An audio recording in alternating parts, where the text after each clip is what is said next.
All right, thank you everybody for taking time out of your Thursday evenings to join the task force. This is the 8th New York City Agency Commitment Update meeting hosted by the Gowanus Oversight Task Force. I'm Bella Conway with James Lima Planning and Development. We're the task force's facilitation team.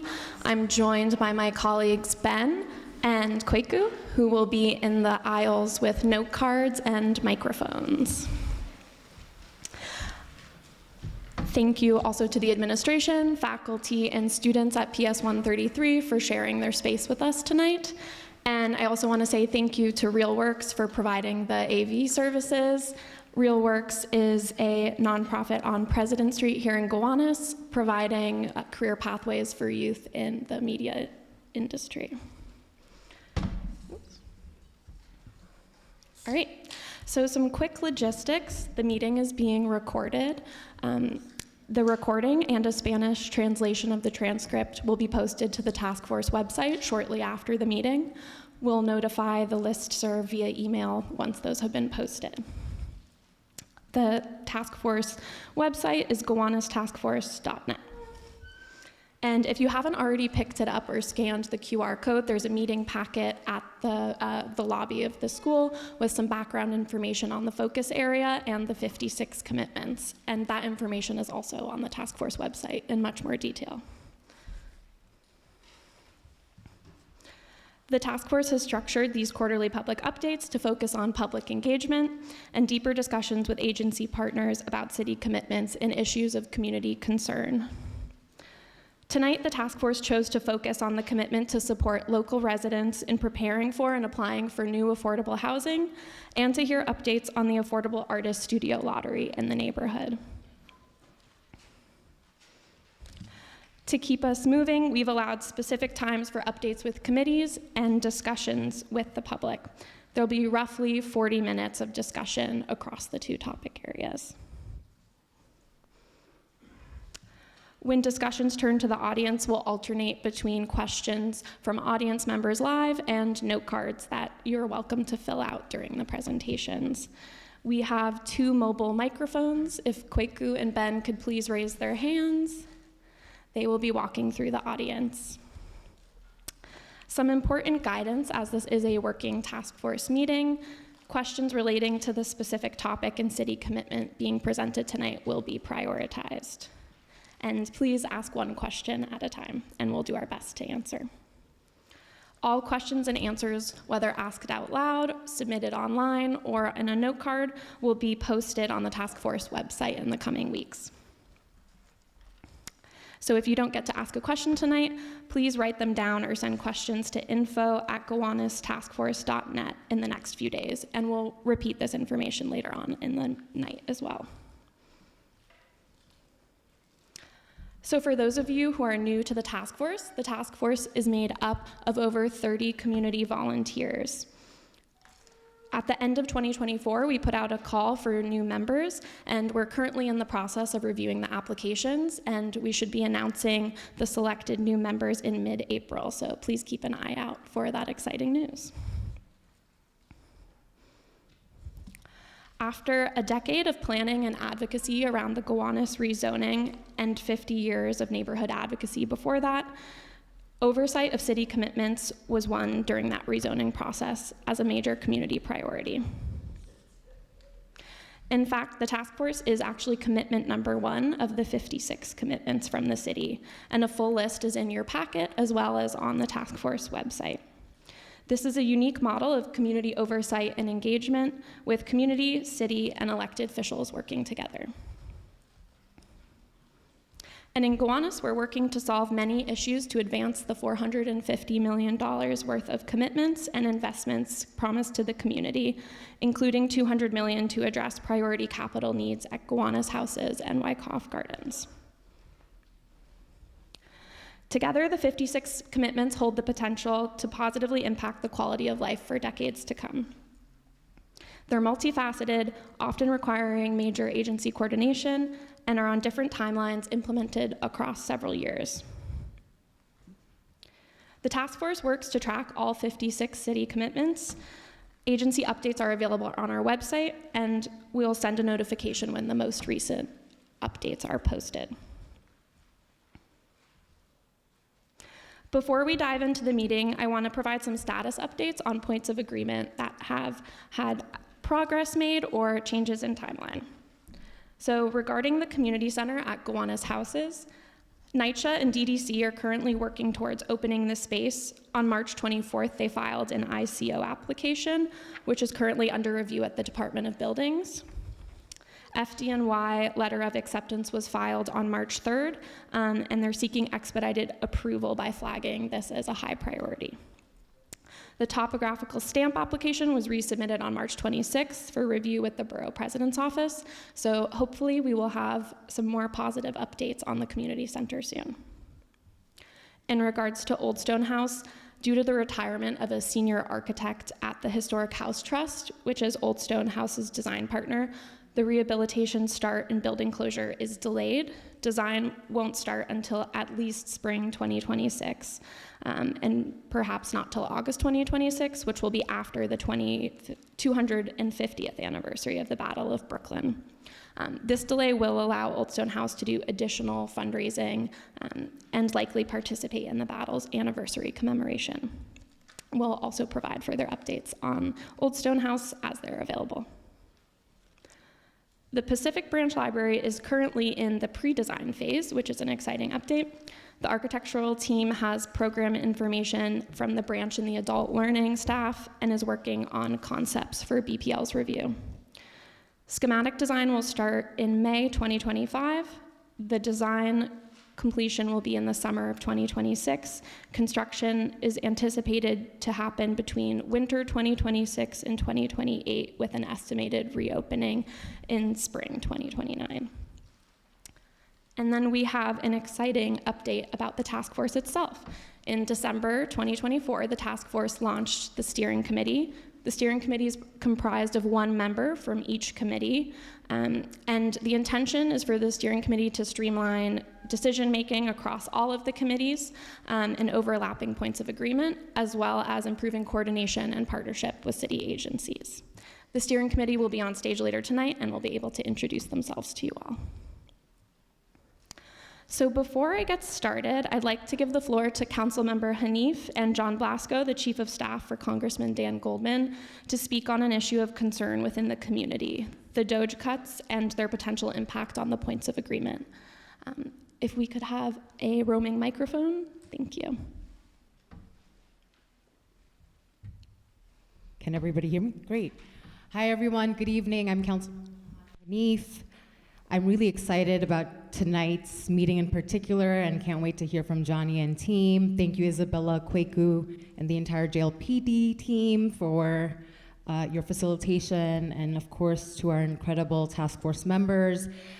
I know that there's a great deal of anxiety and stress given the Trump administration, Elon's DOJ announcing cuts, and how those cuts might impact, if they might impact, the funding attached to the points of agreement within the Gowanus rezoning. Right now, I don't have any evidence, nor does our folks at Rep. Goldman's office, that this rezoning and the commitments that come with it will be impacted. But we are following every day to just better understand these announcements and the overlapping elected officials, including the Congress member, including Assemblymember Simon, Senator Gennardis. We are all engaged and in touch, and of course, all of our advocacy groups within the Gowanus neighborhood. So there's no reason to think that the rezoning commitments will be impacted. However, New York State just lost $300 million within our public health system. And in New York City, that means $100 million have been slashed from our public health system, and that's gonna have grave impacts. So any announcements you'll certainly hear from my team. We'll definitely be tight-knit to share those updates, but this is why the task force is so incredibly important.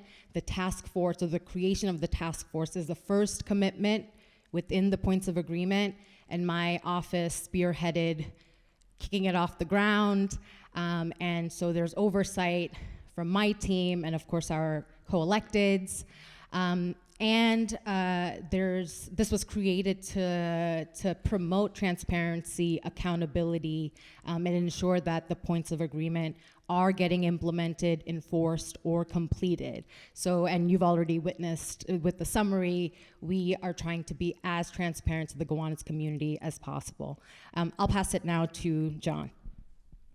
Thank you to the council member. I'm John Blasco, the Deputy Chief of Staff to Congressmember Dan Goldman. We just held our second town hall last night to talk about these cuts, to talk about cuts to housing, to talk about cuts to Department of Education, to our environment. All of these are pressing top priority issues for all of us. We are monitoring it. As the council member said, we don't have any evidence to show how it's going to impact the project by project across our boroughs. As you may already know, the Congress member represents Lower Manhattan and communities in South Brooklyn. So there's a lot of folks that are worried, and for good reason, and we are worried too. So we are monitoring it. I will be here for the rest of the meeting. I brought flyers with me if you need to get in contact with our offices, but we are in contact day to day with the council member's office, the assembly member, senator, and borough president's office. So we're gonna do everything we can to fight for the communities that we represent. And thank you.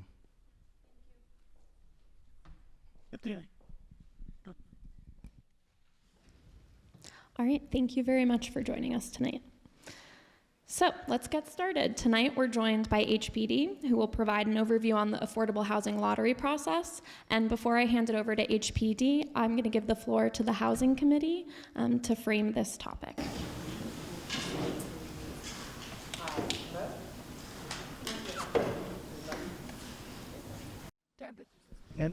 Hello? Hi. My name's Ariel Krasnow, and we are all members of the Gowanus Oversight Task Force Housing Committee. In this portion of the meeting, we're going to hear from HPD about how much affordable housing has been created in Gowanus and what we can expect in the coming months and years. We've asked HPD to explain the criteria for affordable apartments in terms of income and rent and how affordable units are defined and regulated. As we see around us more affordable units coming online in Gowanus, many people in the community have questions about the process of how these units are rented out, when those units are made public, and how Housing Connect, which is the central portal for applications to the housing lottery, works. How do people access Housing Connect, and where can they learn about how to submit applications? What role do developers play? What role does HPD play? And how are other agencies involved in the timeline and outreach for all of these apartments? So we've asked HPD to give us an update, to speak about how the lotteries are publicized and who determines when the listings go live, and also how, at the neighborhood level, upcoming information can be shared. So I'm going to turn it over to Renee, and you can introduce your team, and then we look forward to questions afterwards from the committee and from the community.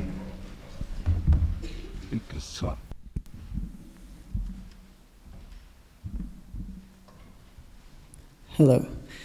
Great. Good evening, everybody. My name is Renee. I'm the Deputy Director on the Neighborhood Planning team at HPD. I'm joined by some incredible colleagues who will introduce themselves. Good evening, everyone. My name is Shaheem Taylor. I'm a representative from the Housing Connect team.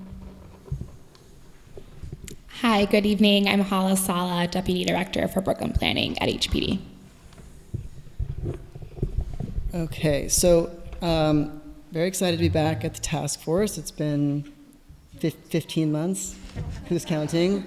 But I want to make sure we're all on the same page. I know a few of you have probably seen a little bit about background about HPD, but I just want to make sure everyone understands who we are, what our agency does, talk about affordable housing, what we mean when we say affordable housing, talk a lot about MIH and the many, many buildings you are all seeing go up around you in this neighborhood, and then Housing Connect. And as Shaheem mentioned, he is our Housing Connect expert, so if you have questions about the lottery, you'll be able to get all your burning questions answered. So high level, our agency, Housing Preservation and Development, we are responsible for ensuring housing quality in New York City, preserving affordable housing, so that housing that is already affordable, making sure it stays affordable. And then the last that we're going to talk mostly about tonight is being part of building new affordable housing in all 5 boroughs. And the way HPD is involved in building affordable housing is a few different ways. And one of our roles is to finance new affordable housing. So if you know about the Sunset Park Library, Gowanus Green, those are projects where HPD's money is going to go to support new construction of affordable housing. The other method is through administering zoning and tax incentives. So these are incentives that private actors can utilize to incentivize the development of affordable housing. This takes far fewer resources from HPD, and we're more involved in administering them and regulating them and making sure that they are affordable in the way that they're supposed to be. Affordable housing means many things. 5 types that we like to typically talk about, from public housing to rental vouchers, rent-stabilized housing in older housing stock, and then there are unregulated housing units out there that people are renting and they feel like they are affordable to them, and so those can also be considered affordable to those households. But the type of housing we're going to talk about tonight is the kind of broad category of government administered, which is where HPD really plays a role, and that's where what we consider mandatory inclusionary housing to be. And so when we talk about why mandatory inclusionary housing units are affordable, we mean it because there are 2 very important tools that are at play in these apartments. The first is income restriction. So this is an income-based eligibility. We'll talk more about that later. But essentially this tool is trying to make sure that subsidized housing or affordable housing is going to households that need those subsidies. The second tool is rent stabilization. You might be familiar with rent stabilization in older apartments across the city pre-1974. There are also new rent-stabilized apartments coming into the city, and mandatory inclusionary housing is one way we're adding more rent-stabilized housing to the city, which is, I think, very exciting. Rent stabilization, of course, meaning that the rents cannot go up at the whim of the property owner. The rent increases are governed by the Rent Guidelines Board. So let's talk about mandatory inclusionary housing. So quick background, mandatory inclusionary housing does not exist everywhere in New York City. It only came to the city in 2016. Was anyone here around during the very lively debate? Yes, you may recall. Lots of debate when MIH was first created in 2016. It was passed, and now new rezonings anywhere in the city that increase the amount of housing you can build become MIH areas. So you can see on this map that Gowanus, East New York, these are large neighborhood scale changes to the zoning that created new areas where MIH is relevant. But you can see most of Brooklyn, MIH is not at play. The homes that are part of MIH buildings are permanently affordable, which is really great. And they are, these are privately financed buildings rather than HPD financed buildings, which has the benefit of, generally happening much more quickly. But HPD is involved in that we administer the lottery for those units. So similar to a 100% affordable building, inclusionary units from MIH buildings go through the housing lottery. So just a little zoom in, because of the rezoning in 2021 in your neighborhood, Gowanus is now an MIH area. And so developers that are going to build new housing here have one of 2 affordability options. I'm not going to get into the details unless you're interested, but essentially there's requirements for certain AMIs and a certain number of units. So what's the high level? Well, since 2021, a lot of housing is going up all over the neighborhood. The rezoning anticipated about 2,100 units of affordable housing through mandatory inclusionary housing. Since 2021, over 1,100 units have started. So some of those developments are under construction, some of them are probably right about to start construction, and some of them are complete, but those are 1,100 units that are happening, that are sort of on their way. That 1,100 is out of about 4,600 total new homes that are coming to the neighborhood. And that 1,100 represents, 55% of what was anticipated in total out of the rezoning. So things are happening, things are moving, and the rezoning really was effective in helping create new housing. Okay, so the question, of course, affordable for whom? So affordability is measured in housing, is measured by something called AMI. And AMI is this kind of measure that varies by household size. So you can see at the bottom that 40% of AMI in 2024 was $43,000 about for a single person. But 40% AMI for a 3-person household was about $56,000. So larger household sizes, the income limit, that AMI limit, is a little bit higher for the same AMI tier. For 80% AMI for a 1-person household is about $87,000, and for a 3-person household is about $112,000. So how do those 1,100 units stack up in Gowanus? Of the 1,147 units coming to Gowanus, about 512 of those are for households earning between 30 and 50% of AMI. So you see that 40% AMI is sort of like in that range. Another 430 units are for households in the 51 to 80% AMI range.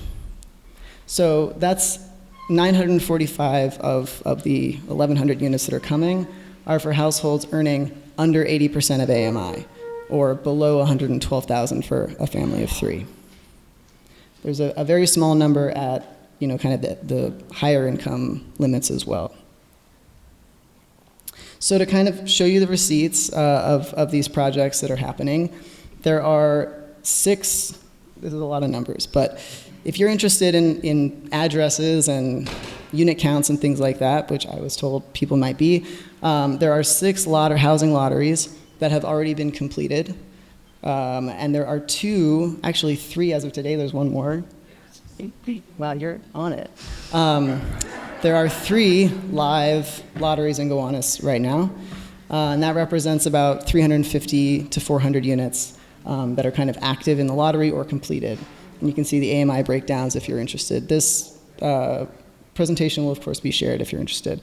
And the lotteries that are live, lotteries typically are online for about 2 months. So the lotteries at 129 3rd Street and 384th Avenue are going to be live till the end of April or early May. But there are 14 more lotteries for another 750 units that are on their way. Essentially, these are projects that are about to start construction or maybe have started construction, but their lotteries are not online yet. So a lot of projects. Have any of you ever been on Housing Connect? Yes, I'm always here. Okay, me too. Great, okay, for those of you who have not, first of all, this is a QR code that should work. Somebody test it out. That will take you to a live lottery for 129 3rd Street. This is a project that is 33 affordable units. There's a total of 130 units in that building. And I'm gonna kind of walk you through what affordability looks like in that project, so you can understand this MIH thing, what kind of units is it actually bringing to the neighborhood. So there are 3 what we would call affordability tiers in this building. There are units that are reserved for 40% AMI, units reserved for 60, and units reserved for 130. You can see there are 1-bedrooms that are at that 40% AMI tier that cost $930 a month. There are 8 of those. There are 5 2-bedrooms reserved for that 40% AMI tier. Those cost $1,100. Now the 1-bedrooms at the 60% AMI tier are a little more expensive. They're $1,400. At the 130 AMI tier, those 1-bedrooms cost $3,300. That one single, there's one of those. So those are the units that are on the lottery. So then the question is, well, who gets these apartments? Who gets that $930 1-bedroom? And that's where we get into a million tiny little numbers, but try to simplify as much as possible. You need to qualify by income and household size for that unit. So can you see it? Is it too tiny? Okay. So for those 40% AMI one bedrooms, you can qualify, you can be eligible for those if you are a one-person household moving out by yourself and you earn between about $37,000 and $43,000 a year. If you are one single person and you earn between $55,000 and $65,000 a year, you would be eligible for that one bedroom at a 60% AMI level. If you earn between $120,000 and $140,000, you would be eligible for the 130%. So this is kind of how it shakes out. This is more or less what you would see, not as many colors, but this is what you would see on Housing Connect if you want to go and apply. Also of note, the MIH lottery includes things called set-asides and preferences. So set-asides are units where there's a kind of a preference for people who have a particular need. So there are 5% of units in these projects that are set aside for people with mobility impairments, and 2% of units set aside for people with vision or hearing impairments. There's also something called community preference. Has anyone here heard of that? No. Okay. Community preference is a beloved but controversial characteristic of the housing lottery, which sort of gives a preference in the lottery system for people that live in that community district. This community district preference used to be 50% of all the units on the lottery.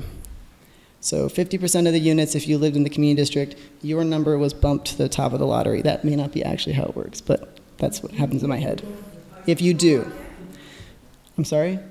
Sure, but Yes, but he that's this change.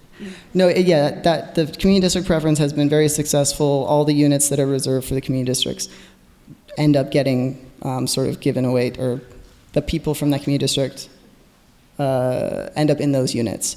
Okay.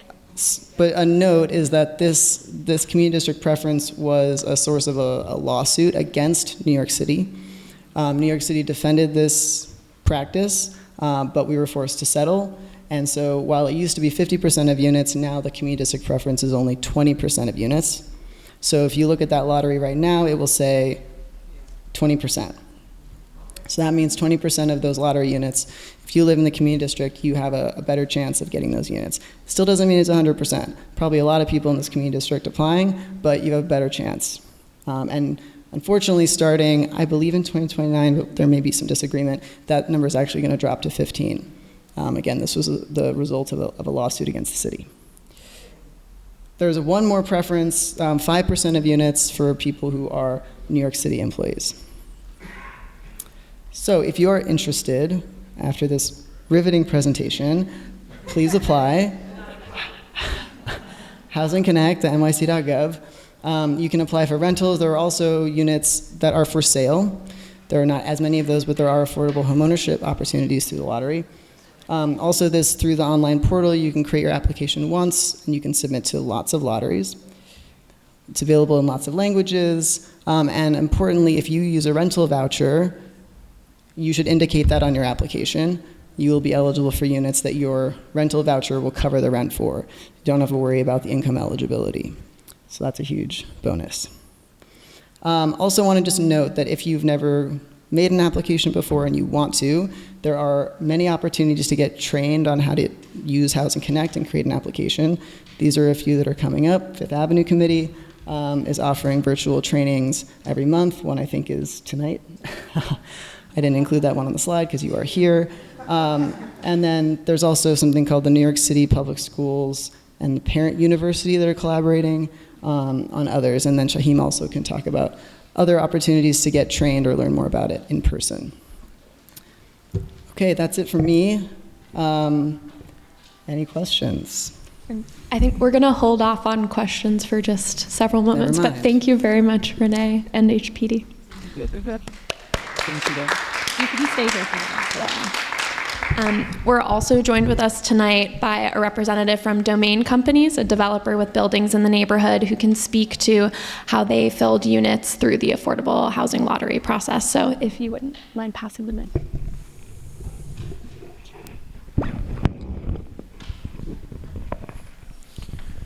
Good evening, everyone. My name is Christian Shilhab. I'm the property manager at 420 Carroll, one of the apartment communities that Renee was referencing. Excuse me. I had intended to give you a much less comprehensive breakdown of what Renee shared with you, so saves me a lot of time here. But I think I'm just going to take a moment to kind of share our experience on the property management side of working with Housing Connect to earn our residents.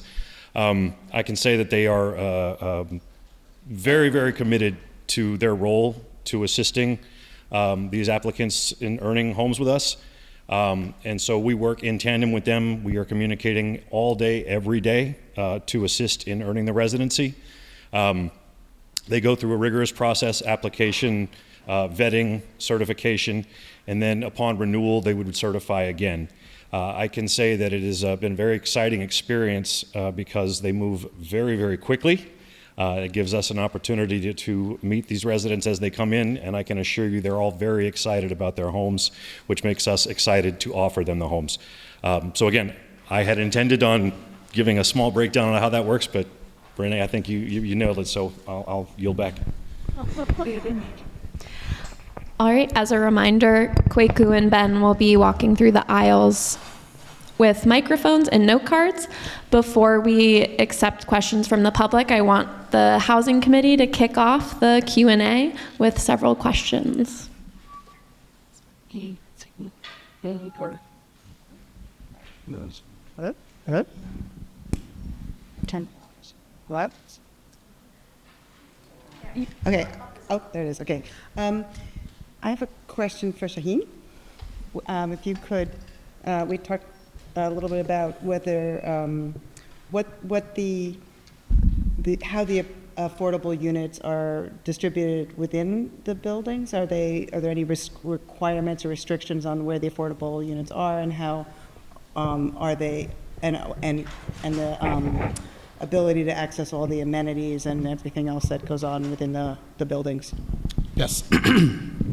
Excuse me. So in regards to that question, so before the units go to Housing Connect team, the Housing Connect team, we have a program team that works out the details with the building developer.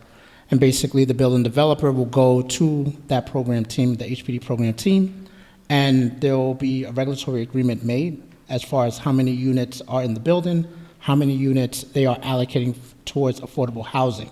And then there's a pre-marketing stage in which the building developer has to provide us various different information before the building is actually advertised to the general public. And then as far as your second question is concerned, or the second part of your question, excuse me, as far as the amenities are concerned, the amenities are available to both free market applicants, just as it would be available to the affordable housing applicants as well. So whatever the cost a free market applicant pays is the same cost that a affordable housing applicant pays. There should be no differential in treatment. I think part of the question too is the MIH units have to be distributed throughout the building. They can't be at the bottom of the building. There can't be a separate entrance for the affordable units. Correct. That's part of the mandatory inclusionary housing requirement. Correct. Yep. Thank you.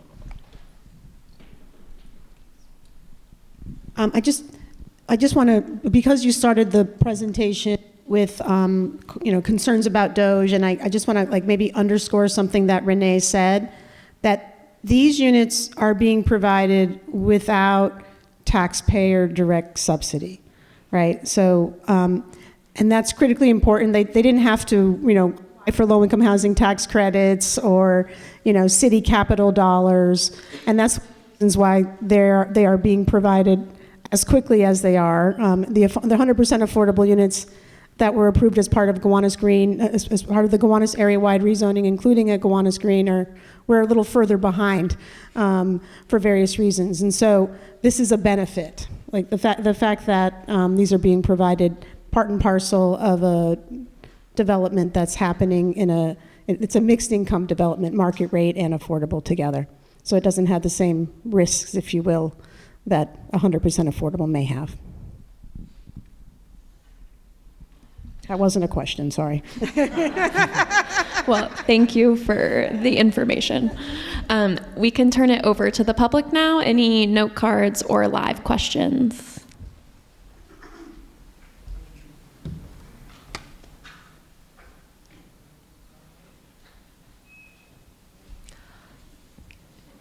Oh, we have a hand up in the front.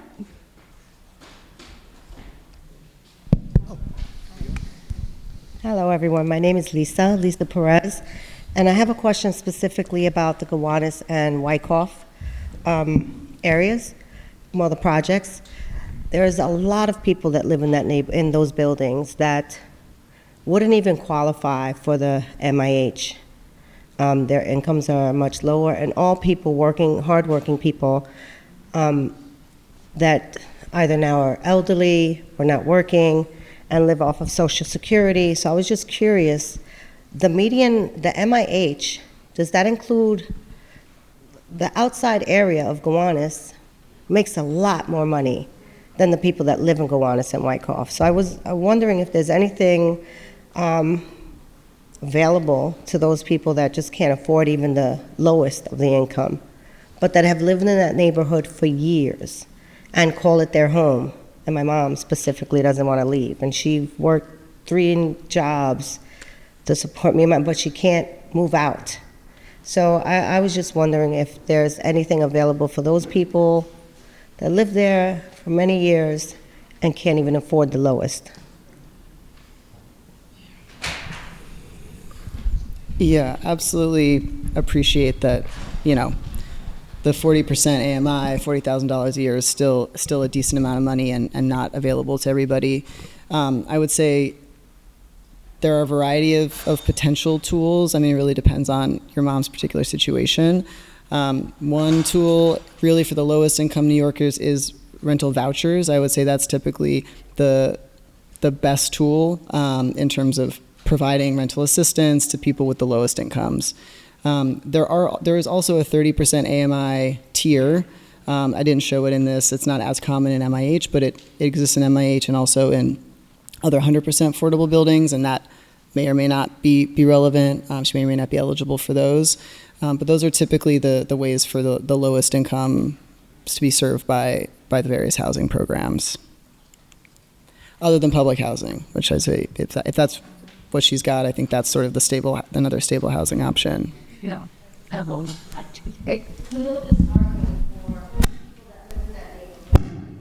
there's so many buildings with wonderful amenities that we are watching. I don't live there anymore, but then my mom is watching essentially go up. And again, she's worked all her life. I just got her to retire at 80, you know, and so she just doesn't need, it's just a little disheartening, you know, and I don't know, she won't apply for any assistance. So, yeah, all right, I'll just figure it out. Thank you. I'll just say, I think this is on. It's not on, is it? Oh, there it is. Okay, thank you.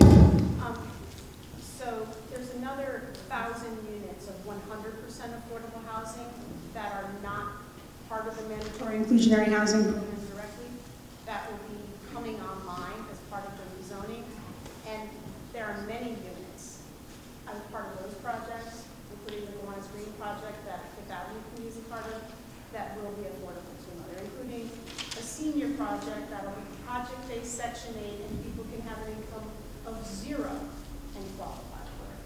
Like, we need many more of those projects. You're right, there's a subset, there's quite a few people in the community that don't qualify for those, but the units I'm talking about are the ones that have additional government subsidy, and unfortunately there's so much demand for those units, and we just need a lot more subsidy in order to make those a reality. Right. Can I ask my question? Mm-hmm. Thank you. Hi, guys. I put in an application to Housing Connect. I can't remember the number of the building. It's the corner of 4th Avenue and Union, that building.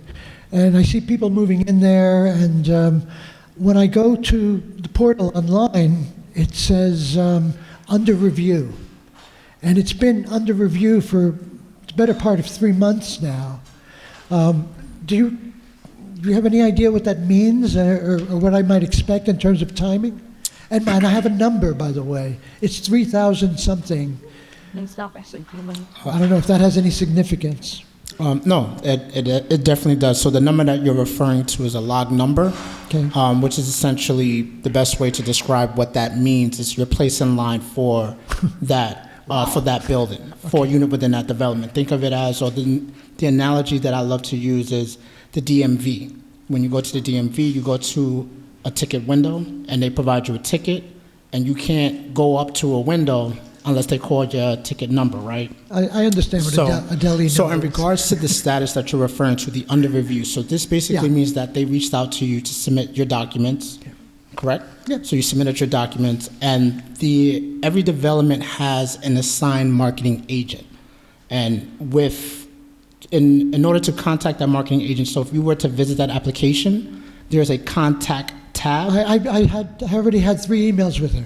So if they have been unresponsive, then that's when you get. No, she HP. responded. She said it takes time, and usually a couple of months. Now it's been 3 months. Okay, so you have more information than what most people generally don't get. I see, okay. So you're on the positive side, should I say?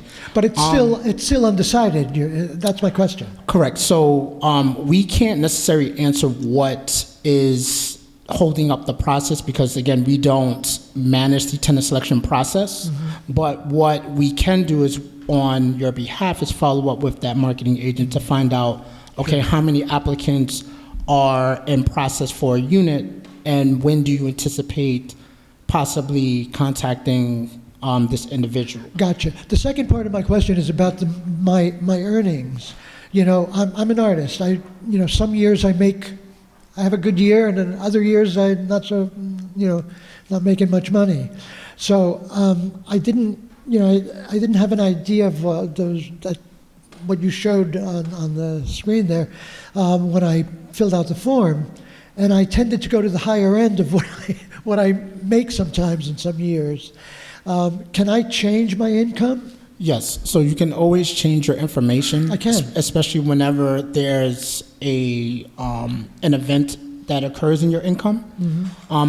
I don't want to assume, but are you self-employed? Is Yes. that why you were saying it? Okay, I kind of figured just based on the Sure, language that yeah. you were providing. So generally, you want to always give the net income, and if you anticipate a specific amount of income, then that is when it's okay to provide that information on your profile, so that this way you, of course, can be eligible for developments. That So you're are saying around I that can go income. in there and change it? Yes, correct. Oh, I can. Okay. Yes, you can always change your information. All right. Thanks very much. No problem. We have a note card question that I think builds off of that question. What happens if you get an apartment as a 40% AMI resident and after a year or 2 or 3, you get a new job that pays a lot more? Do you have to pay more in rent? That's a great question. I generally am a jokester a little bit, but it seems like a very serious audience, so I'm not going to teeter those waters. But the answer to that question is you're perfectly fine. Your rent does not increase if your income increases, nor does the rent decrease if you're no longer earning the specific amount of income. It just means that you're easily able to afford the rent. All right, I'll do one more note card question. So just to reiterate, I think a question the Housing Committee asked before, but are the free market and affordable housing apartments the same? Is there a difference in the construction materials or their, I guess there's a specific question about cabinetry, if the cabinetry might be different? Cabinetry, that's a bit different, but no, again, just reiterating, no. So there should not, and I say should not because HP doesn't physically go out to these apartments, but we do request pictures of in-unit photos, in-unit buildings. So the market rates as well as the affordable units are supposed to mirror the same. The only difference is the process that a free market rate unit would be leased up compared to a unit through the affordable housing program. Yes, and HPD does inspect the units as well. I'll give it a few hints. Okay, good evening, y'all. My question, see, I'm listening to everybody regarding I'm over here. Here I go, because I see everybody looking all around, but I'm right here. Okay, my hand is up. Here we go, people. I'm in school, people. Okay. No, but seriously, though, I'm listening to my young lady over here talking about her mom, and over here with the young man over here talking about what he don't have and what he's doing with his art program, whatever. But then all these developers is coming over here, right over here. You got so many of them all around you. But then everybody complaining about that. You have to have a $3,000. You got to have a certain amount of money. But then you're not looking. I'm gonna go right back down to our seniors again and our young people. That's whoever that's working in McDonald's or what have you. But at least they working. But then they trying to be independent. But then are the developers trying to work around those, I'll say our grandparents, I ain't gonna say elderly, but our grandparents, okay, and our young people that's really trying to, but I see that there's like, no one is talking about the inner circle. It's all about the MRI and all this different language that a lot of people don't understand. So it would be more gracious if you just explain it a little bit more so that we can know what you're talking about, how much money, and how much MRI and all this other big talk language, okay? All right. I appreciate that. Yeah, understood. So would you like, I mean, we can walk through the actual kind of rents and incomes if you want. Would that be helpful, or is it just? Yeah, like I said, start people that working in that sounds regular team, you're the person rocks, but they never get out your blood. Yeah.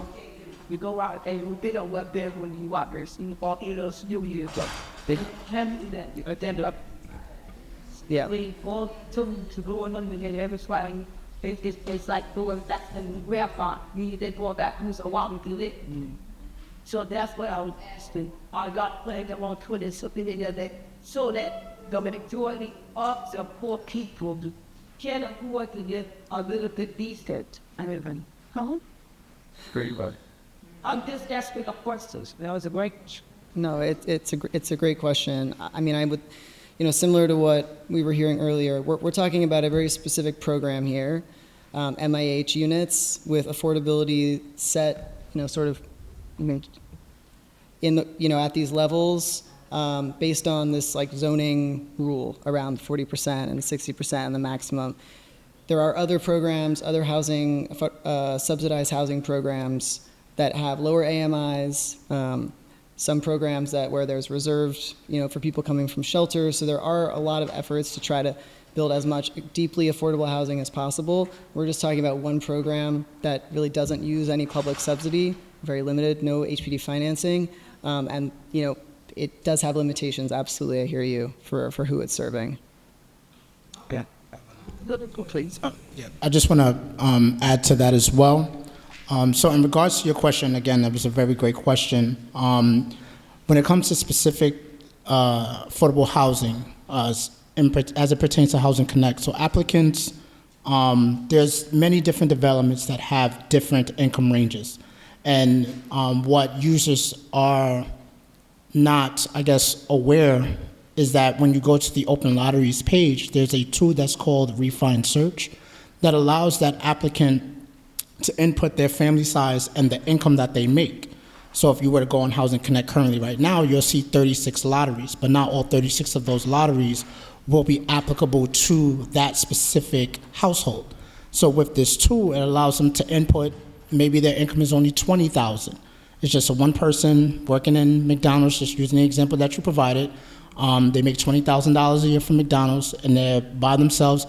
They can go in Housing Connect, use that Refine Search tool on the open lotteries page, and Housing Connect will filter the lotteries that pertain to that income size for that applicant. And that individual can see what lotteries they qualify for. Okay, I'm going to call the vote that on me. Yep. I'm going to call the vote that in this I ain't. Who does all that?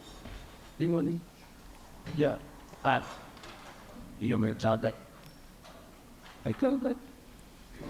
Hi. Yeah, I'm just wondering why 30% seems to be the outlier up there, and you're not including it as, one of the options for affordability. I think you mentioned that 30% of median income. There was a bracket for that. So what's the story on that? Do you mean on this slide? No, I think On in general, I think you mentioned that 30% of median income was one of the ranges. Yes. Yeah, so 30% is sort of the lowest AMI through the housing lottery. So the units current at, sort of priced for 30% of AMI, that's kind of the lowest AMI tier. And in these projects, this is a specific project, and these are the actual AMI tiers for this particular lottery. But as Shaheen was saying, there are many other lotteries, and you should look, with your particular income, or you can just sort of browse through each of them, and you'll see some of them have 50%, some of them have 90% AMI. Okay, it's for an artist friend of mine, so But yeah, 30% pretty poor, is so. the lowest right now. Okay, Yeah. thank you.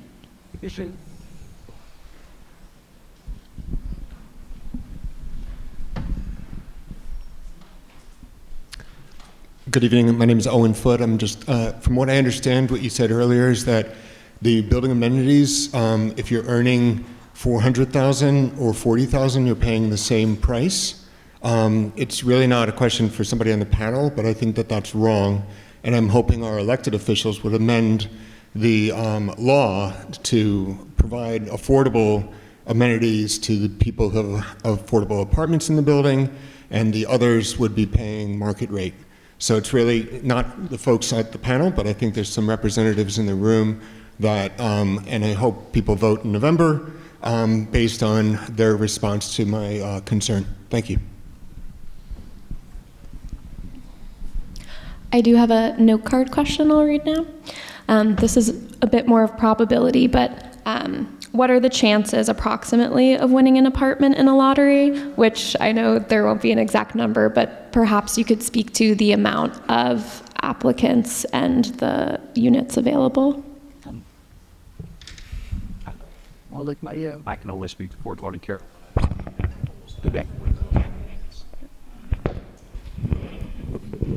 Hello again. I can only speak to 420 Carroll, but I can say that our lottery was open for 2 months, and we received almost 94,000 applicants, and we have 90 apartment homes available to our affordable component. So it is a very, very in-demand opportunity.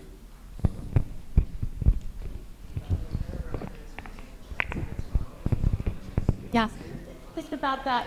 Think about cutting money per cut. There are representatives from other buildings here as well, so we can pass the microphone to any of you all if you would like to speak to that question.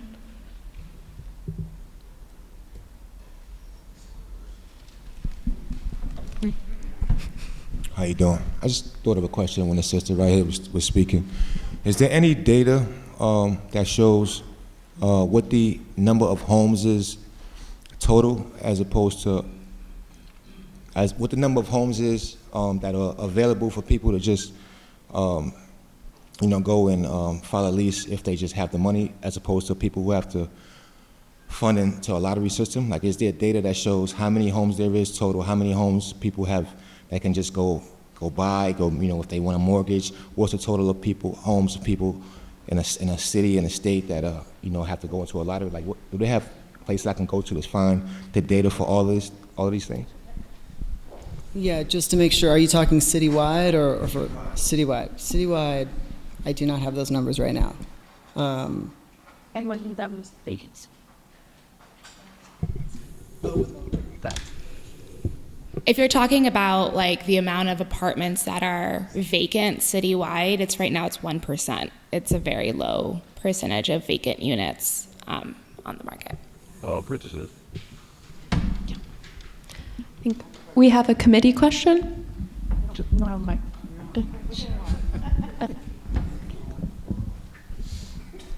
So my question is, because I'm with this young lady right here, how many people actually get picked for the housing lottery in the Gowanus neighborhood?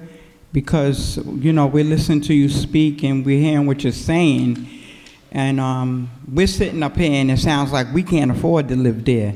And we live in NYCHA, who charges 30% for each adult in the household.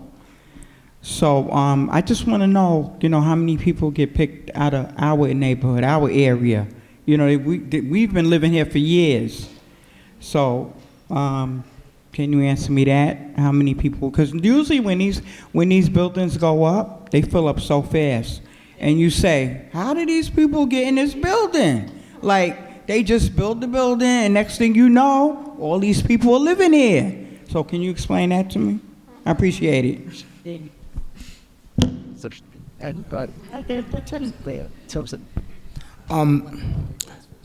So, great question, by the way. I want to first start off by saying that if the building has a preference for that community and the Gowanus community, all of those units go to individuals within that community. So they are always filled up with individuals from the community.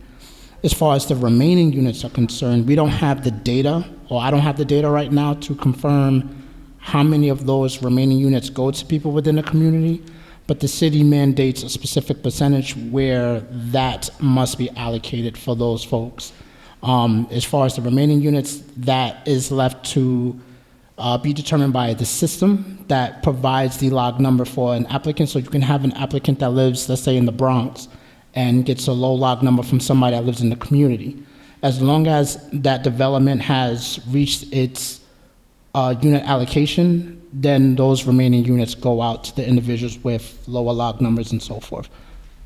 Okay, so second question. And how does the lottery work? Like, how do you determine, like, you might determine somebody over, like, say, if I'm trying to get an apartment and a council person want to get an apartment, I'm sure she's going to go first. No. Is that how it works? No, that's not how it works. So, and just to use an example of one of the projects that Renee had presented, 129 3rd Avenue, I believe it was. So currently right now that project is live. There's over 46,000 individuals that have applied. This development only has 33 units, which would mean that there's a vast amount of applicants that will not get a unit, unfortunately. No.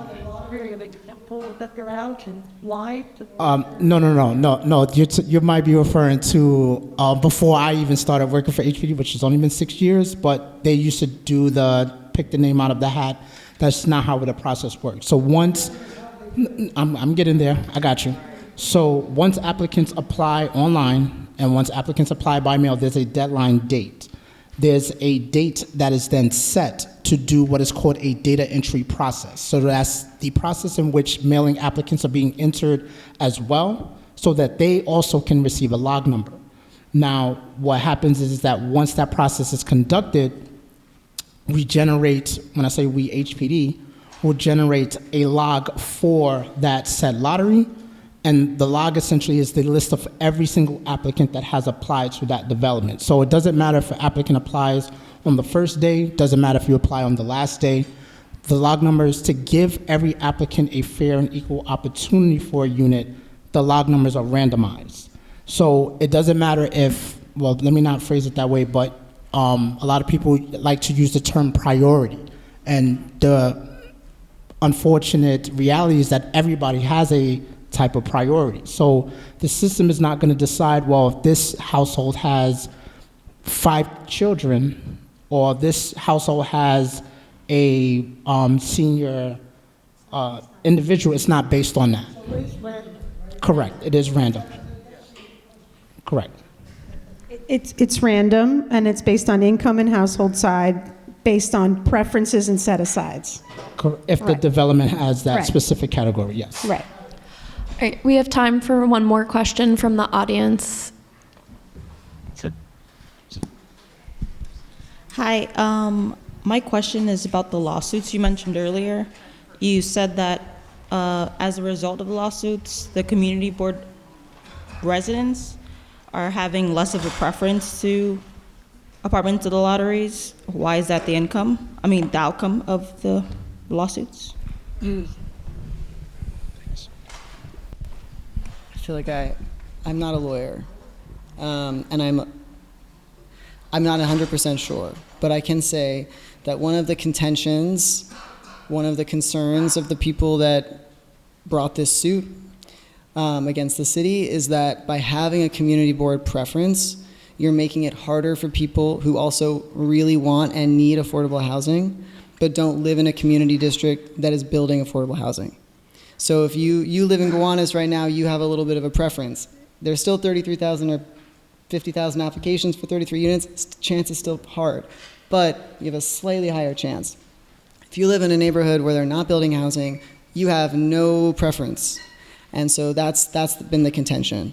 And I'm not going to argue whether or not that is correct, but that was the concern. And so the settlement was to keep the preference, but reduce it so that more people who live anywhere in the city have an opportunity to move maybe to a neighborhood they want to live in. Because right now, if 50% of the units are reserved for Gowanus residents, then fewer people have a chance to move to Gowanus. That's also part of the logic. And part of the fair housing requirement from the federal government and something New York City believes in is that people should have the opportunity to move to any neighborhood they want to. We shouldn't be putting up barriers. We should be trying to reduce the barriers. It's unfortunate, I know, but.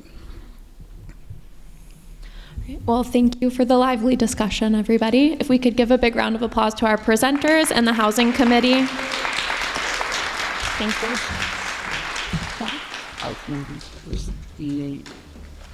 And yes, hopefully we were in like taking a trip. Yeah, probably not. So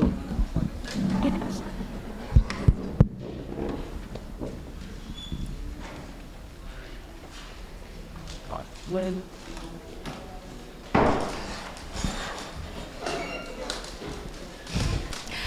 As you could see, there was a large appendix in that presentation. So for further information, please go to our website, gowanustaskforce.net, for all of the info.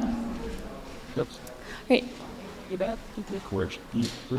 Yeah, if the steering committee and Arts Gowanus could come to the stage. Get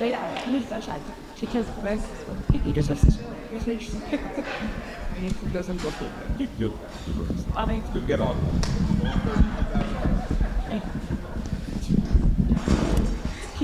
Stuff.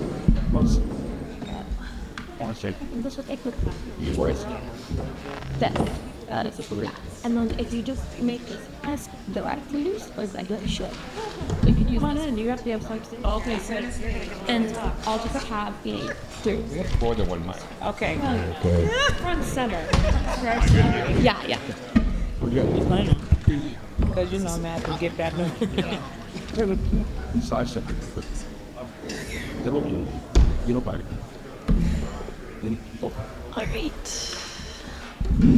All right. Check. Oh. Before I hand it over to Arts Gowanus, I'm just going to pass it over to the steering committee to introduce themselves as well as to frame this portion of tonight's presentation.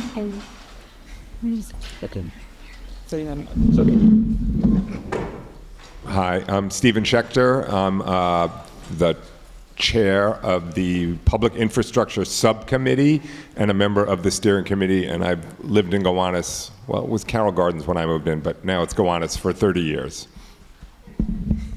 My name is Nilda Lino. I am a Gowanus resident, and I also sit in the Housing Committee as well. Thank you. I'm Celeste Lecomte, and I am on the Open Space and Waterfront Access Committee, a Gowanus resident, and a member of the Gowanus Dredgers Canoe Club. Hi, I'm Jessie Solomon. I am the chair of the Economic Development and Workforce Subcommittee on the steering committee, and I'm the executive director of Southwest Brooklyn Industrial Development Corporation. I'm Andrea Parker. I am the representative from the Sustainability and Resiliency Committee, and I'm also the executive director of Gowanus Canal Conservancy. Okay, so here we go. So I'm super excited to introduce Johnny. I actually came across his article about 2 months ago, and I ended up sharing it with the steering committee, and just so amazing how this thing just came into fruition. So I'm super excited. So anyway, so our next presentation highlights an important outcome of the Gowanus rezoning process, the creation of the permanently affordable artist studio. This initiative is the result of the Community Benefits Agreement, negotiated between the Arts Gowanus and the local developers in and it reflects a shared and it reflects a shared commitment to maintaining Gowanus as a place where artists can continue to live, work, and thrive. Through this agreement, approximately 120 subsidy studios will be made available across multiple development sites with rents significantly below market rents. Arts Gowanus will oversee a public lottery process to allocate the studios and will also launch a fellowship program to support low-income artists with free studio space and additional professional development. We are excited to hear from Johnny Thornton, the Executive Director of Arts Gowanus, about about the program, how the program works and how artists can apply. So let's give a warm welcome to Johnny.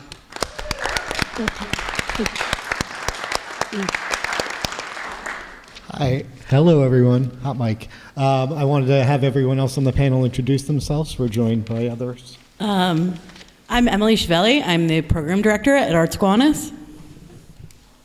Hi, I'm Annie Olson. I'm the Director of Co-working for the Domain Companies, where I will actually be housing the first studios to open soon. Hi, hopefully you can hear me. I'm Iman Johnson. I'm a project manager at Charney Companies. We're also out building some of the artist studios. Okay. Here we go. Our presentation's a little more colorful than we're used to. Okay. Hi. If you're not familiar with Arts Gowanus, we started 29 years ago. A small group of artists started and opened studios to bring the public into their studios and show the community what kind of art they were making. So that was 29 years ago. We've grown quite a bit since then. Gowanus has historically been a place, a haven for artists. Artists found affordability in the industrial spaces that came to that were in the neighborhood that were then left. Once the industry left, everyone moved in, artists moved in. So it's always been an affordable neighborhood for artists, and it's always been because of that, it's always been a very collaborative neighborhood. I'm very biased, but I think the most collaborative artist community that I've ever seen. It's the neighborhood I've always wanted to live in when I dreamed about moving to New York. So today we're presenting our subsidized studio fellowship programs. We are super excited about all of this. We think the key to a vibrant arts community is affordability and diversity.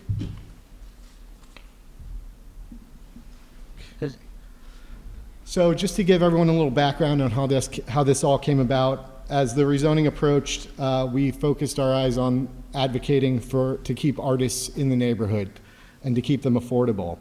We also joined Gowanus Neighborhood Coalition for Justice to address a lot of the community concerns around the rezoning, and we focused our eyes on artist affordability. I think artists are kind of always used to getting displaced very easily once rezoning comes to the neighborhood. We're always we come in, the neighborhood becomes very vibrant, it brings a lot of eyes, and then affordability goes way down, and so artists have to move on.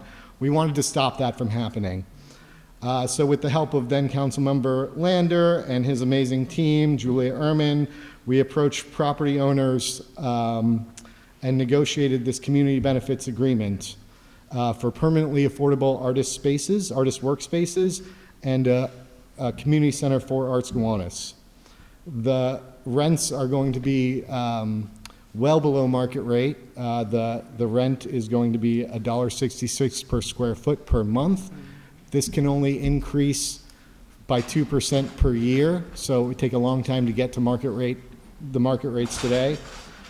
Included in each one of these sites that we negotiated, there's also one more highly affordable studio, which will rent for $1 a square foot, which we then put into our fellowship program, which Emily will talk about in a little bit. I will say all of this came with a lot of community input. We've been talking to artists who have been in the neighborhood for decades. We've been getting feedback the entire time, and we're really excited to where we ended up here. So here's the map of the 11 different sites. All of these are going to be new developments in Gowanus. Some have already been built. And so we'll tell you about all of the new studios that are opening up in these, but these are going to be coming online over the next few years. So how will we allocate these studios? We're going to be doing it, no cards, sorry. Oh, I should have said in the last slide, the amount of square footage that we'll be getting is 29,000 square foot, around 29,000 square feet of affordable studio spaces. And so this is only the studio space. That square footage does not include the hallways, the bathrooms. That doesn't count in our square footage. So we're really happy about that. That's all artist studio space. So we are going to be doing our studio allocation via lottery. This application is to ensure that artists have a current studio practice and, you know, aren't just going to use this as a storage space. We want artists working in these spaces and creating work in these spaces. And to be clear, we are not going to be the landlord of any of these sites. We are the filtering process. We are going to be funneling artists and introducing them to the landlords. And when a studio is vacated, we will then funnel another artist in. So this is going to be a long-standing thing in the community in perpetuity. So in order to make this as simple and accessible to artists at all stages of their career, we have a few different ways of proving that you have an artist with an active studio practice. Sorry. You can submit a CV, which talks about your exhibition past, your artist experiences, your education. You can also provide us a letter of someone who is in the arts field, a curator, a professor, someone who can attest to your studio practice. You can also write a statement in bio that kind of tells us about your studio practice and what kind of works you create. And along with all of this, artists are going to be required to, every artist is going to be required to submit images of their current work. And to be clear, we're not curating this. We're making no value judgment on the work. We are just trying to make sure we know that you have a current studio practice and you'll be using these for artistic purposes, these studios. So with our lottery, to get a little bit into the weeds, after a lot of community input, we created a lottery algorithm, which really focuses on two areas that were important to a lot of the artists in the community. So this is a weighted lottery process. So like if you answer yes to one of these questions, you kind of get a little bump, but it's still totally randomized after that. So the two main areas of concern to a lot of artists and a lot of people we spoke to in the neighborhood were displaced due to Gowanus rezoning. Any artist who has been displaced due to the Gowanus rezoning receives a little bit of a bump in the weighted algorithm that runs this process. And then also, if you are a member of historically underrepresented racial or cultural community, you also would receive a bump. We did this because we see Gowanus as kind of an island away from the art world in a little bit, and we want to keep it as diverse as it is, and it always has been. So that's our effort to bring even more. This whole process is increasing our foothold in terms of the artist community in the neighborhood, and so we wanted to make sure that stays on track with the diversity and also making sure that the people who are displaced stay in the neighborhood. After the lottery selects each artist, there'll be a brief interview that me and Emily will do with each artist that's selected by the randomized process. And in this brief lottery, we'll talk about just making sure you have a studio practice and your commitment to sort of taking part in the community collaborative sort of nature of Gowanus. But it's a very simple interview. It takes about 15 minutes if you get selected, if you hit one of these. Okay, the first subsidized studios, excitingly, are opening up in this early summer, and I'll turn this over to Annie Olson to talk about those. Thanks, Johnny. Oh, I'm short, so we're adjusting. Okay. Hi, like I mentioned earlier, I'm Annie. I'm the director of co-working with the domain companies. Our brand, the Shop Workspace, is coming to Gowanus in June. And co-working space, kind of like WeWork, but better, right? It's really what we're going for. Thanks for laughing at my joke. And when we kind of set out to build the shop, we have 2 other locations. We actually started in New Orleans and then Salt Lake City, where I kind of joined the party. And when we tried to build our communities, we were really focused on the rich cultural economies that exist in the cities where we already operate, which made Brooklyn a really natural next step. But we also were really focused on cultivating a community of people doing their life's work.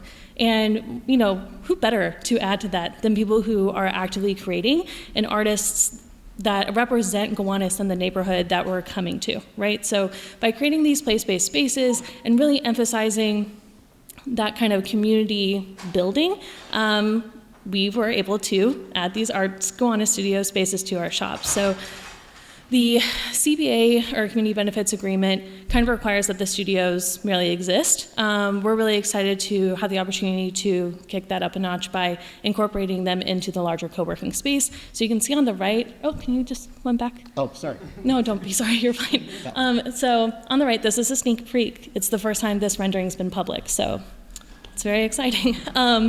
But we'll have a large open common area where the artists will be able to meet, work outside of their studio, answer emails, all that boring stuff. But we'll also have a full cafe, coffee, and of course, conference rooms, reception. So really beyond just the space to create, they'll have access to the larger community. And we're really excited to be able to pair that all together. And yeah, they'll be ready in June, which is so soon. So we're very, very excited. Yeah. Here's a layout of our floor plan. You can kind of see there are 7 total studios with Arts Gowanus, one of which is being allocated again to the fellowship that Emily will be discussing. But you can see they're all kind of nestled together here in blue on the left and then red on the larger floor plan, where that kind of open space in the middle is that common area I was just referencing, with the kitchen and the front desk reception area as well. And just to note, the square footage prices, yes, they're pretty great. I'm pretty happy about this. It's like kind of unheard of in everywhere now. Like studios are so when we did the math on these, I was like, okay, like I'm pretty jazzed about the whole thing. Okay, so let's do this. Okay, so now let's talk a little bit about the fellowship program. Being artists ourselves, I think Arts Gowanus is made up of everyone who works at Arts Gowanus, everyone who volunteers, everyone who work with as artists. So we all sort of recognize that workspace affordability is essential to build a sustainable career, especially for low-income artists. One of the main barriers of having a sustainable career is a workspace. So with that in mind, we created the fellowship program, which I'll let Emily discuss a little bit. Yeah, so we are super excited about this. As Johnny just said in the last slide, those prices really are basically unheard of at this point. But we realized in doing this that even that couple $100s a month really presents a challenge or is impossible for a lot of low-income artists. And we want to try to break down as many barriers as we possibly can financially for low-income artists. So starting this summer in June, the first fellows will move into the shop, the studio at the shop that Annie just referenced. So we're going to start with 2 fellows, and then we're going to increase it as studio spaces come online. So all of those highly subsidized studios that Johnny talked about in the beginning, they're $1 per square foot per month. We are going to cover the cost of this. Yay. I know, we're really excited too. But there's more.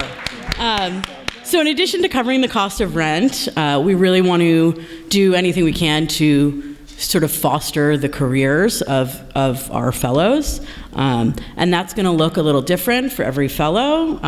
So depending on their needs, we're going to tailor career development workshops, studio visits with artists or curators or whoever, cultural workers, and material support for art production to each fellow dependent on their needs. Fellows are also going to take part in all of Arts Gowanus' programming, which we do a lot of, open studios, public art shows, all that stuff. So the fellowships are year-long. I guess I should have started with that.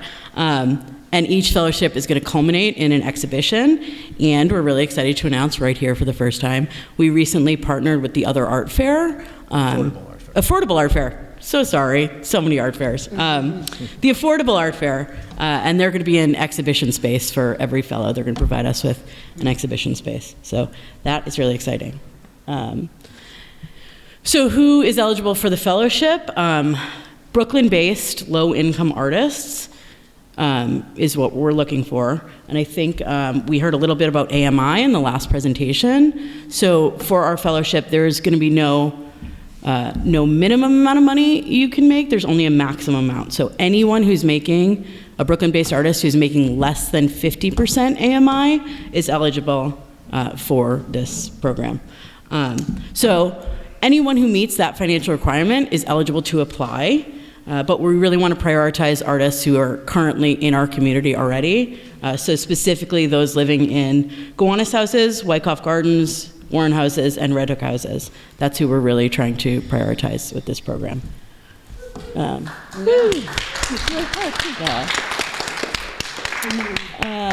And unlike the subsidized studio lottery, this is not going to be decided by random lottery. We have a selection committee who's going to review all of the applications. So the committee consists of Gaia Amani Gilson, who is a member of the Arts Gowanus Board of Directors and also a resident of the Gowanus houses. She's been an incredible asset in formulating the idea for this fellowship. She's out of town and couldn't be here today, or you'd probably be hearing from her instead of me. And on the committee will also be Tiffany Davis, who's the executive director of Red Hook Art Project, Chastity Fryer, who's a teaching artist and the founder of Being a Great Samaritan, and Johnny.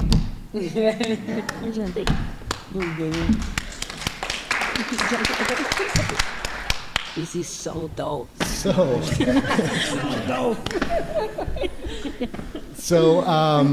we will have studios in fellowships. So this is Andy talked about the first one. The first ones are opening up this summer. But as these come online, we'll have studios and fellowships in 10 additional properties.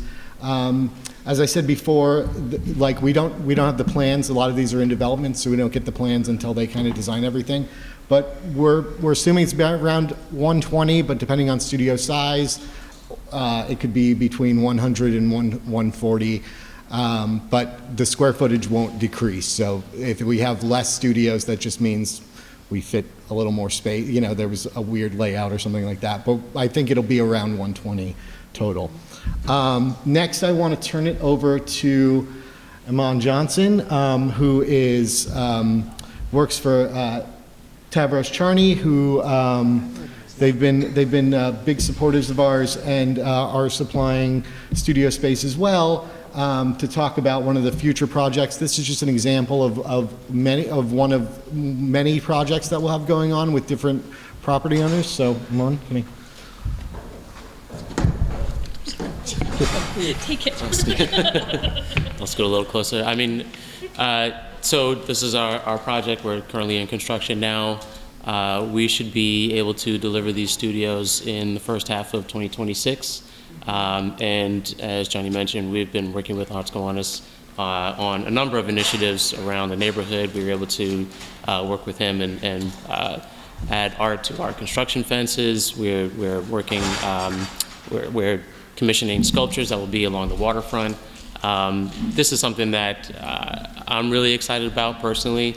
I'm an artist myself. I grew up in affordable housing myself, and I was also displaced by, for development. So to be a part of a building that will deliver, really affordable spaces for artists to continue and to, have the community, stay together, I think is just a really awesome opportunity to be a part of. So I'm working really hard to make this come to life, and so I'm just really excited to see it happen. Brother, yes, we are excited for you. Okay, and there's more. Oh, yes. So as part of the CBA, also Arts Gowanus negotiated community center that will open in the next few years. We're not really sure of the exact timeline, but we're thinking late 2026. And this will be at, the address will be at 155 3rd Street with the entrance on 2nd Street. It's going to be part of a large residential building. We're super excited. We view this as a community amenity for meeting spaces and exhibition spaces for artists. And here's the layout, which we're super jazzed about. Exhibition spaces. We'll have 3 studios on site, offices for us, which we're super excited about, storage. So there'll be more info on this coming online, but these are the fresh plans, so we're pretty excited about that. And then, just please apply. I mean, the first lottery ends April 1st. And the first fellowship application ends April 1st because these first studios are opening up soon. So we need to allocate them. But I will say for individualized questions, if you need any help applying to anything or something's unclear, please reach out to us. We really want to hear from everyone and we want as many local applications as we possibly can get. So please apply. And that's it.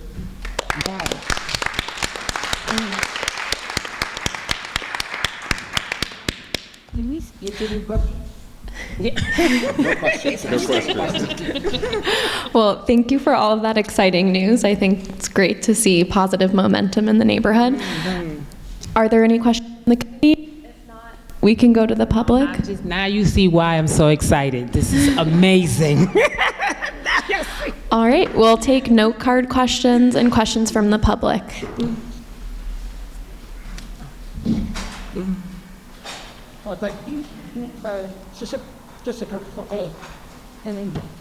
Hello, hi.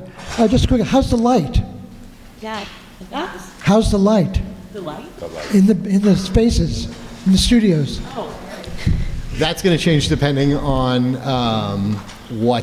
these are all above grade, by the way. So they're all going to be, we've had problems with artist flooding in the neighborhood, but these are all going to be above grade. So we're super excited about that. I think a lot of artists are. But in terms of which spaces and how's the light in the spaces, it just depends on which site and where they're going to be on each site. So I don't actually know. I know for these first ones, I think there's one studio once because we opted to keep them as a cluster, so all of the artists can be a part of one kind of like hallway and interact. So, yeah. So but it'll just depends. We'll see as we get plans and we announce them publicly.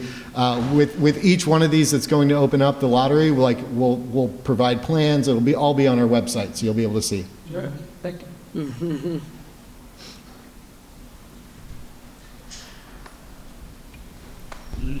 My question is, what are the limitations for the kinds of art that can be made in these studios?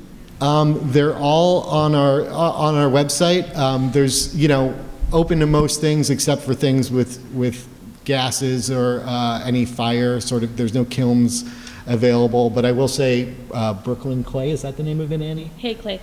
Hay Clay? Mm-hmm. Hay Clay is there's going to be other sort of ceramics type things, but and then also noise elements. I think since these are all going to be artist studios, and we can't have things that make a lot of noise or cause any sort of public harm. But aside from that, we're pretty open.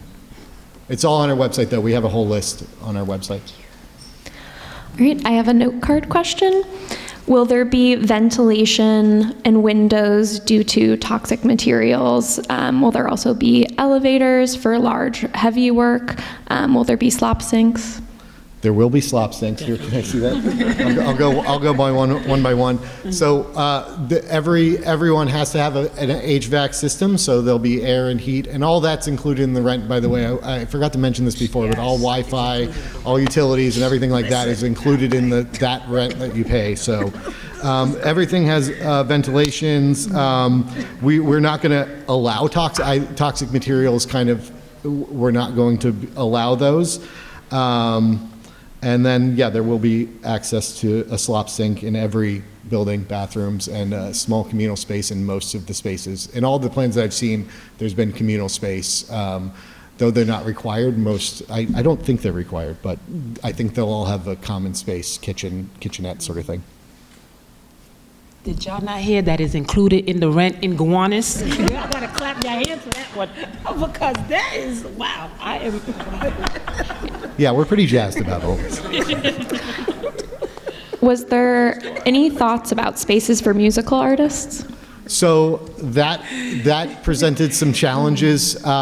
We have sort of talked to one or two of the developers on that. That presents a cost things. So sort of, but I'm not sure yet, I guess is the question. We reached out a couple of the property owners. I mean, of course, we'd love to have more musicians in the neighborhood, but we were really focused on sort of visual performing arts, that didn't include loud, because also these are going to be communal spaces, so music studios are soundproofing and everything like that.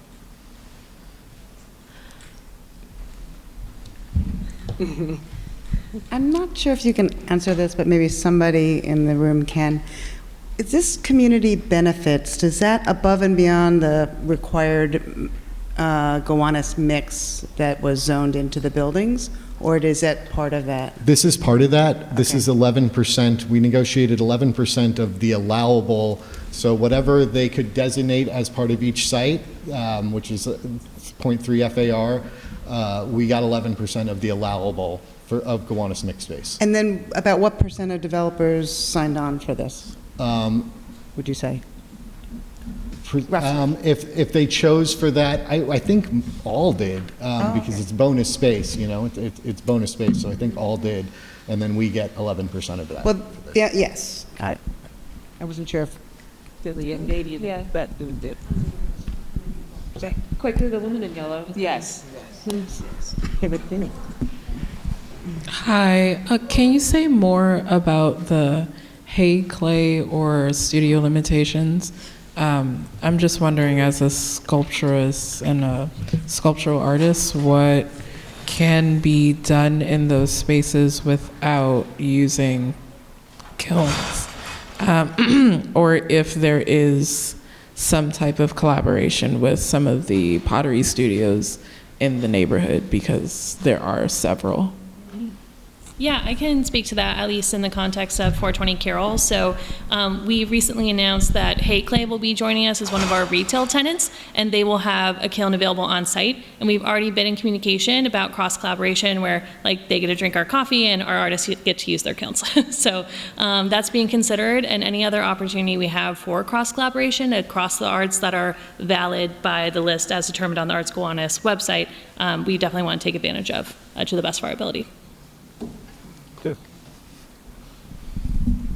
I'm sorry if you said it already, but is there a shared restroom and pantry for all of the studios? Yes.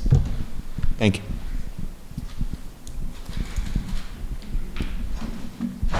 Hello. I'm so excited about this. This is the first time I hear of it. I'm just so excited. So, as dance is also an art, something I've been trying to do in this neighborhood for years is at least have a space available to just have a dance studio available for children in the Gowanus houses and Wyckoff houses and Red Hook, because dance classes are popping up, dance schools are popping up all over this area, and some children and their parents just can't afford it. So I have a bunch of stellar dancers and dance teachers that are willing to volunteer, but we all volunteer in Harlem because we can't find the space in Brooklyn to do it that would do it for free. We're offering our services for free. So we need a space that's free. So I was wondering, is there any dance area, any dance space, please? So this is something that we've actually been, because we've gotten a couple of fellowship requests from, we got one from the Gowanus Wildcats, and we're like, oh, there's not a great, there's not a great dance studio, and it's like once our community center opens, we got a space, so that's that's always going to be a community amenity. But it's funny that you mentioned that, because we're literally working on finding a space that can that we can have performance space that's free to the public.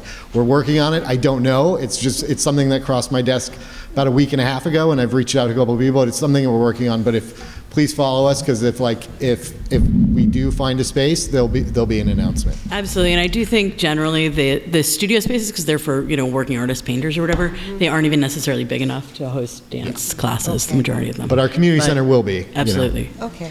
Thank you. I'll also add that it's not like you could have it as your own space all the time, but the Gowanus Dredgers Boathouse, we do a lot of community events for free that are sort of meant to activate the neighborhood, and we're right across the street from where the new community center will be. You can always reach out to us and propose ideas for things like that. I think we'd be very interested to hear from you. I got her number. Yeah.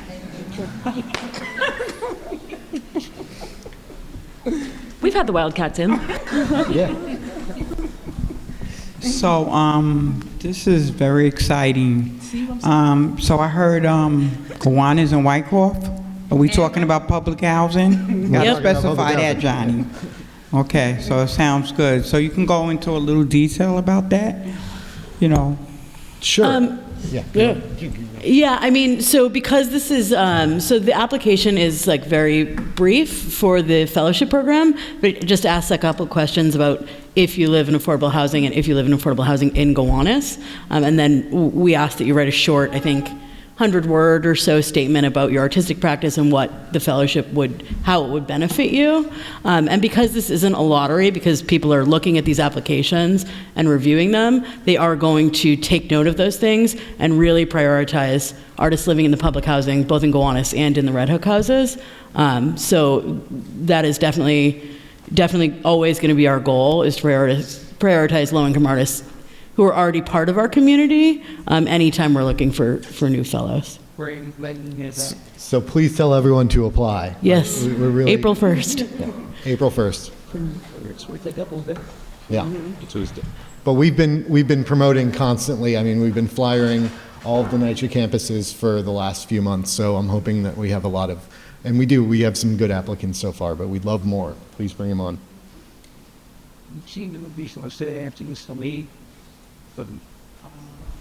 I see a lot of, what's the ages? I see a lot of young people in the photo. And for the fellowship, like anyone. I mean, we work with artists of all ages and all stages of their career. Okay.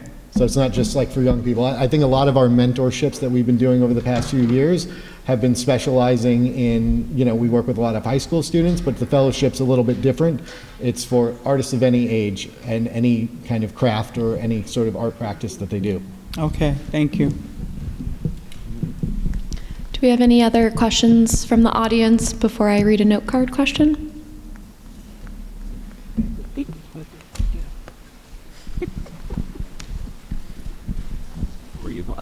Sorry, how long is the fellowship? It's a year? So they last 1 year. Oh, sorry. No. I wanted to say the second part of it. They last 1 year with the option at the end of each year. I mean, we're going to see what the demand looks like, but because we want to serve as many artists as we possibly can. But if someone has a multi-year project or something like, we'll always have the option to keep going with the fellowship. But a year minimum. A year minimum, yeah. Awesome. And if I can add part 2 to the question, I know priority is given to Gowanus residents. What if you're a artist who has worked in the Gowanus for over a decade? So is that I mean, I think that's certainly something you should note in your application in that statement that I just mentioned. And I think that's definitely going to be taken into consideration heavily by the committee. Thank you. Yeah. All right. I think you had a list of this for the building that is coming up, but what are the sizes of the various studios? And then is there a thought about the type of media given the different sizes that someone's practice may take up? So actually on the subsidized studio application, there is a question about your preference for a studio size, and they range from, They range from 130 to 350 square feet. And so that will also be discussed during the interview process. So if you it'll be randomized, and in order we'll interview each artist and talk about their practice and talk about their needs.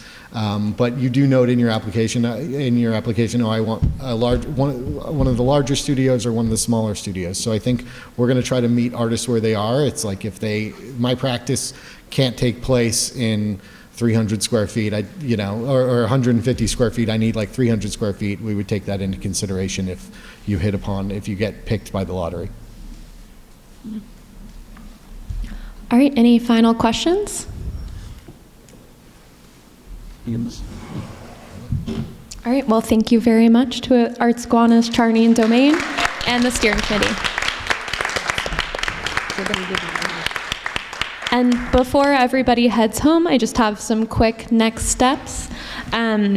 And also, if you didn't get to ask a question tonight, or a question comes to you on your walk home, please email us at info@gowanustaskforce.net in the next few days, and we'll post both the questions and the answers on our website. Also, we'll be sending out a reminder and communications regarding the recording and other meeting materials, and we'll be posting updates to the commitment tracker before the end of the quarter. And then lastly, we'll be announcing new members in mid-April, so please keep your eyes open for that announcement, and we'll see you at the next public meeting in Q2. Thank you.